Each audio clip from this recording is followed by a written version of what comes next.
రాజకీయాలలో నాయకుల మధ్య వైరం ఉండొచ్చు, కానీ ఒక నాయకుడు ప్రాణాలు విడిచిన తరువాత కూడా ఆ వైరం కొనసాగుతుందా? చనిపోయిన నాయకుడి స్మృతులను కూడా చెరిపేసే అంత కక్ష రాజకీయాలలో ఉంటుందా? ఇప్పుడు వరంగల్ జిల్లా నర్సంపేటలో జరుగుతున్న పరిణామాలు చూస్తుంటే అవుననే సమాధానమే వస్తుంది.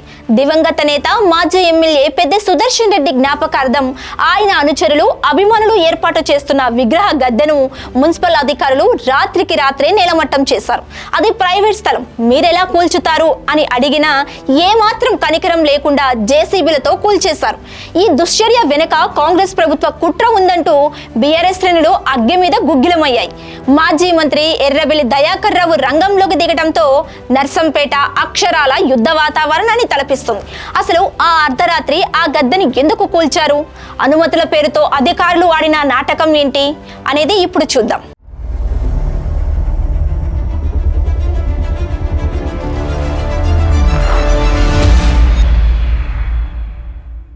Hi hello, welcome to Khyati connects. నేను సిరి. నర్సంపేటలోని ప్రభుత్వ మెడికల్ కాలేజీ ఎదురుగా దివంగత నేత పెద్ది సుదర్శన్ రెడ్డి విగ్రహాన్ని ఏర్పాటు చేయడానికి ఆయన అభిమానులు ఒక గద్దెను నిర్మిస్తున్నారు. ఆ గద్దె నిర్మాణం దాదాపు పూర్తి కావచ్చిన తరుణంలో మున్సిపాలిటీ అధికారులు అత్యుత్సాహం ప్రదర్శించారు. విగ్రహ ఏర్పాటుకు మున్సిపాలిటీ నుంచి ఎలాంటి అనుమతులు లేవని సాకు చూపుతూ రాత్రి వేళ అక్రమంగా ఆ గద్దెను కూల్చివేశారు. విగ్రహ గద్దెను నిర్మిస్తున్నది ప్రభుత్వ స్థలంలో కాదు, అది పూర్తిగా ఒక ప్రైవేట్ స్థలం. ఒక ప్రైవేట్ స్థలంలో యజమాని అనుమతితో విగ్రహాన్ని ఏర్పాటు చేస్తున్నప్పుడు కనీస నోటీసులు కూడా ఇవ్వకుండా రాత్రికి రాత్రి అధికారులు ఎలా కూల్చివేస్తారన్నది ఇప్పుడు న్యాయపరంగా రాజకీయంగా తీవ్ర దుమారం రేపుతుంది. గద్దె కూల్చివేత వార్త తెలియగానే బీఆర్ఎస్ సీనియర్ నేత మాజీ మంత్రి ఎర్రబెల్లి దయాకర్ రావు హుటాహుటిన నర్సంపేటకు చేరుకున్నారు. కూల్చివేసిన స్థలాన్ని స్వయంగా పరిశీలించిన ఆయన కాంగ్రెస్ ప్రభుత్వంపై అగ్గి మీద గుగ్గిలమయ్యారు. ప్రైవేట్ స్థలంలో విగ్రహం పెట్టుకుంటే అడ్డుకోవడానికి మీరెవరు? విగ్రహ గద్దెను కూల్చివేయటం కాంగ్రెస్ ప్రభుత్వ దుర్మార్గపు చర్య. కేవలం రాజకీయ కక్ష సాధింపులో భాగంగానే అధికార పార్టీ నేతల ఒత్తిడితో మున్సిపల్ అధికారులు ఈ దారుణానికి ఒడిగట్టారు. ఈ కూల్చివేతకు కారణమైన బాధ్యులపై తక్షణమే కఠిన చర్యలు తీసుకోవాలి అంటూ ఎర్రబెల్లి డిమాండ్ చేశారు. ఇక బీఆర్ఎస్ నాయకులతో కలిసి ఆయన నేరుగా అక్కడే ధర్నాకు దిగారు. ధర్నాతో నర్సంపేటలో తీవ్ర ఉద్రిక్తత నెలకొనడంతో వందలాది మంది పోలీసులు అక్కడికి చేరుకున్నారు. శాంతి భద్రతల సమస్యను సాకుగా చూపుతూ ఆందోళన చేస్తున్న ఎర్రబెల్లి దయాకర్ రావును ఇతర బీఆర్ఎస్ నాయకులను అదుపులోకి తీసుకునేందుకు పోలీసులు ప్రయత్నించారు.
సరిగ్గా అప్పుడే పోలీసులు బీఆర్ఎస్ కార్యకర్తల మధ్య రణరంగం మొదలైంది.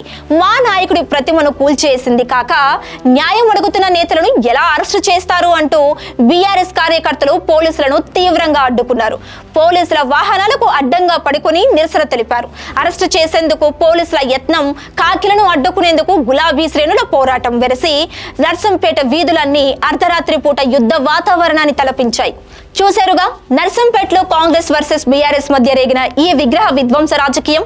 ప్రైవేట్ స్థలంలో విగ్రహాన్ని ఏర్పాటు చేస్తుంటే మున్సిపల్ అధికారులు రాత్రికి రాత్రి వెళ్లి కూల్చివేయాల్సిన అవసరం ఏమొచ్చింది? వెనక నుంచి అధికారులను నడిపిస్తున్న ఆ అదృశ్య రాజకీయ శక్తి ఎవరు?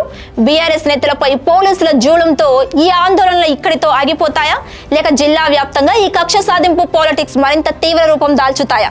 ఈ కూల్చివేత ఎపిసోడ్ రాబోయే స్థానిక సంస్థల ఎన్నికలలో నర్సంపేటలో ఎలాంటి రాజకీయ ప్రకంపనను సృష్టించబోతుందనేది వేచి చూడాల్సిందే.